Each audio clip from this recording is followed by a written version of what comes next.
இருக்கக்கூடிய அமைப்புகள்ட்டையும் சர்டிபிகேட் வாங்குற மாதிரி நிலைமை போயிருச்சு. ஏன் அதை எப்படி இல்ல சமாளிக்கிறீங்க? தலைவா படத்துக்கு அவர் அணியில இருந்தவர் தானே சந்திரபிரகாஷ் ஜெயின்.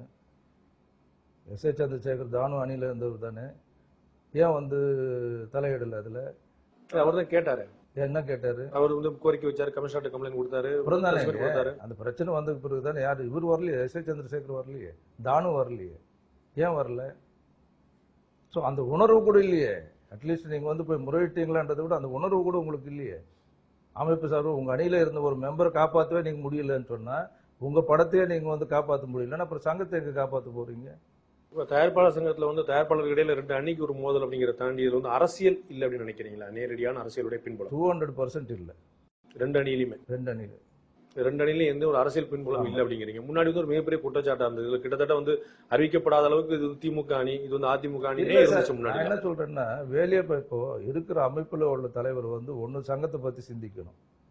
ஆனா எங்கிட்டே அவர் என்ன சொல்றாரு, அந்த பிரச்சனை வரும்போது எஸ் ஏ சந்திரசேகர் வந்து கேஆர் என்ன 1 வருஷம் ஃப்ரீயா விட்டுருங்க, விட்டுட்டீங்கன்னா நான் 4 வருஷத்துல அது பேலன்ஸ் இருக்கிற அந்த 3 வருஷம் ஏதோ கேப் இருக்கு இல்லையா, அதுக்குள்ள என்னுடைய கட்சி பையனை வந்து நாங்க கட்சியில முழுசா நான் வந்து ஈடுபடணும்னு இருக்கேன், அதனால தலையிடாதீங்கன்னு சொல்லும். அப்பயே நான் சொன்னேன், உங்களுக்கு இதுல உடன்பாடு இல்லைன்னா ஏன் வந்து நீங்க வந்து இதுக்கு பொறுப்பு எடுத்துக்கிறீங்க இதுக்குன்னு சொல்லிட்டு. அதுக்காக அதே தான் நான் செய்தார். கடைசியில் என்ன பண்ணாரு அவரு? என்ன நடந்தது சொல்லுங்க. சோ நடிகர் விஜய் அரசியல் கொண்டு வரக்காக தான் அவர் இந்த மாதிரி செயல்பட்டாருன்னு சொல்றீங்க? கண்டிப்பா அதுல சந்தேகமே கிடையாது.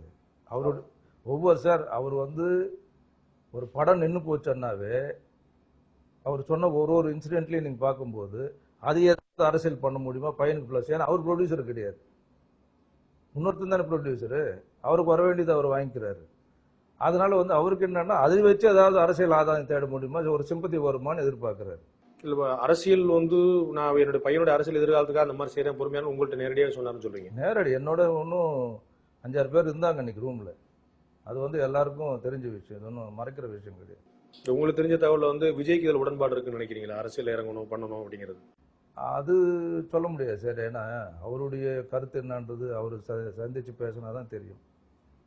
ஆனா அதிகமான பங்கு இவருக்கு இருக்குன்றதுல வந்து சந்தேகமே இல்லை. சந்திரசேகருக்கு அப்படி ஒரு எண்ணமும் அதுக்கான ஒரு முயற்சியும் இருக்குது. அதற்காக தான் இந்த மாதிரியான முயற்சிகளை பண்ணிட்டு இருக்காரு. அது வந்து அரசோடைய எதிர்ப்பு சம்பாதிச்சிடக்கூடாது, அதுக்குள்ள நான் ஸ்டெபிலைஸ் பண்ணிடுறேன்னு விரும்புறாரு. ஸ்டெபிலைஸ் பண்ணணும்னு விரும்புறது மட்டும் இல்ல, அவருடைய நோக்கமே வந்து இந்த கவுன்சில் கிடையாது. ஏன்னா இதுல வந்து நான் ஒரு திறனாரன்னு நான் சொல்ல மாட்டேன். அட்மினிஸ்ட்ரேஷன் தப்பா இருக்குன்றதுல வந்து தப்பா இருக்க தவிர அவர் இதுல இருந்து காசு எடுத்துக்கிட்டாரு, இதுல யூஸ் பண்ணாருன்றதுக்கு அவர் ஒரு காசும் எடுக்க மாட்டாரு, ஒருத்தருக்கு காசும் கொடுக்க மாட்டாரு. அவருடைய நோக்கம் வேறையா இருந்தது சொல்றீங்க. இந்த தயாரிப்பாளர் சங்கத்தை பத்தின அக்கறை கிடையாது. கன்ஃபார்ம்டா அதுதான் நோக்கமே. அரசியல் நோக்கத்துக்காக இந்த தயாரிப்பாளர் சங்கத்தை பழி வாங்கிட்டான்னு சொல்றீங்க. இவ்வளவு நேரம் உங்களுடைய கருத்துக்களையும் உங்களுடைய நேரத்தையும் எங்களோட பகிர்ந்து கொண்டதுக்கு ரொம்ப நன்றி. உங்களுடைய நல்ல எண்ணங்கள் நல்ல நோக்கங்கள் எல்லாமே நிறைவேறதுக்கு வாழ்த்துக்கள். தேங்க்யூ.